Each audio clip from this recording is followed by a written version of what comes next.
Medic, balerine sau profesoare. Altora le place de la o vârstă fragedă să deseneze, să croiască sau să afle ceva legat de istoria artei. Câteva mici absolvente ale unui curs de design vestimentar și-au creat propriile ținute pe care le-au prezentat în fața publicului în așteptarea lui Moș Crăciun.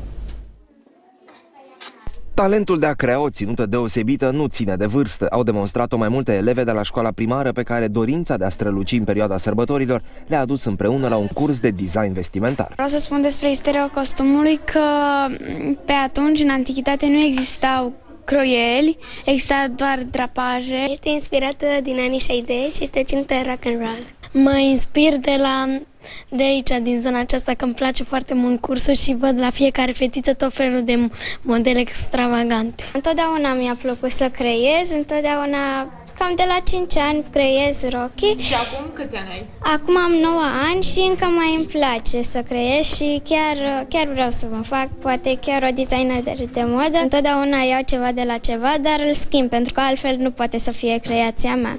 Pe lângă talent, foarte importantă este și teoria. Fetele au primit informații de la profesori cu experiență. Copiii vin, învață un pic din istoria costumului, învățăm să desenăm o siluetă, după care, la libera creativitate a fiecăruia, încercăm să ne creăm propria ținută de Crăciun. Imaginația unui copil este foarte bogată și suferă dacă vede că ceea ce a desenat nu este ca în realitate. Munca fetelor a fost apreciată de public, iar prezentarea de modă a fost un succes.